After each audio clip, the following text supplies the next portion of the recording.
So what in the world is osteoporosis? Why should you care if you don't have it? What does it mean?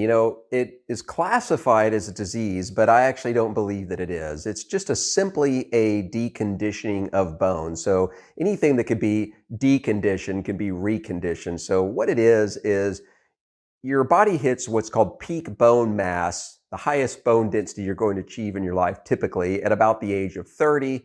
And then people start losing 1 to 2% bone mass per year thereafter. When women hit menopause, it accelerates for them. In fact, you see a woman pre-menopause and post-menopause, and they'll age faster during that period of their life, just more than any other time. And so during that time, they can lose 20% of their bone mass just through menopause. But all of us after 30 are losing it. And of course, as our bones get weaker, our muscles get weaker because our central nervous system won't allow our muscles to be stronger than what our bones can handle. So we've got that going for us too, if that's something that goes for you. And it's kind of a big deal because it leads to a lot of problems. The medical industry and medications and fractures and things like that are happen as a result of osteoporosis cost our country like $300 billion a year. Not to mention the pain associated with a fracture or just the loss of mobility, the fear that comes along with I could break a bone and this kind of thing. And about 1 in 2 women are actually going to have an osteoporotic fracture after the age of 50. It's about 1 in 3 men will have one. And so it's a big deal for all of us. But not to worry, anything that could be deconditioned can be reconditioned. And you could actually recondition your bones. There was a study that was done back in 2012 by Jason Deere, who's a lead researcher. And what he found was when you have a sufficient amount of pressure, bones could rebuild themselves. In fact, we've known this since 1892, I believe, when Dr. Julius Wolff came up with Wolff's Law, which is when you put enough pressure on bone, you stimulate it to build more bone. We just never really knew how much pressure was really required to make that happen until Jason Deere did his study. And in his study, he found that people needed 4.2 multiples of their body weight as a minimum to trigger the development of osteogenesis, or the development of new bone.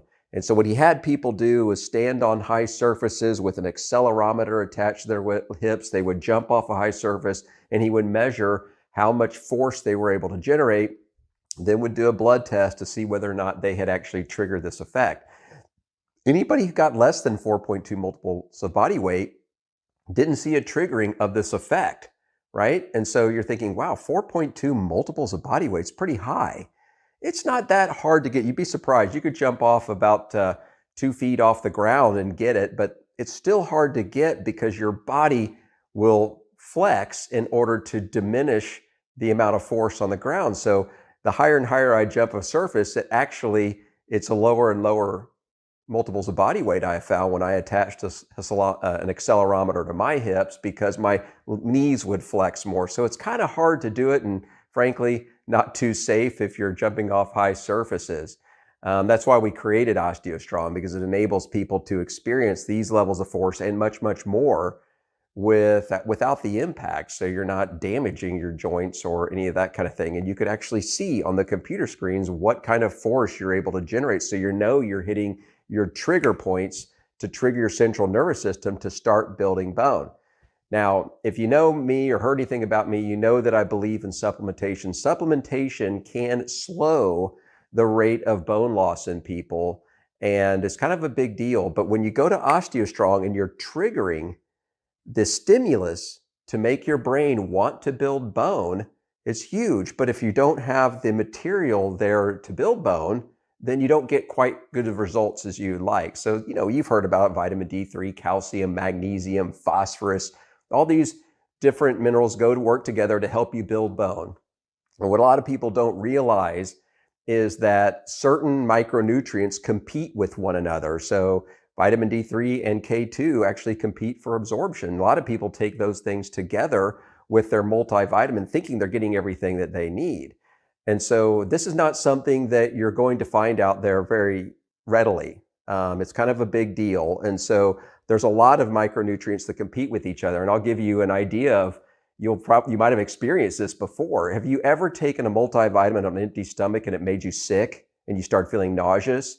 That's because there's micronutrient competition going on in your stomach, and your body produces these salts to make you ill to get them out of you because it's creating this competition. So knowing which nutrients to take at what time is a big deal. I only know of one supplement line that does this. And listen, there's a lot of great supplements out there that help people with things like building bone, immunity, and so forth. But there's only one that I've ever found that actually creates a situation where they divided all competing micronutrients from each other, and that's Calton. Calton Nutrition is the only one I know. Go ahead and click the link if this is something that you want to learn more about, because then you could actually take these things on an empty stomach and it doesn't make you ill, and they're phenomenal. And so your body is getting most of what you're taking. Listen, you can rebuild your bone. Osteoporosis is not something to be afraid of. It can be reconditioned. We've seen it time and time again. Researchers have proven it, and we want to help you with that. So don't be afraid of osteoporosis.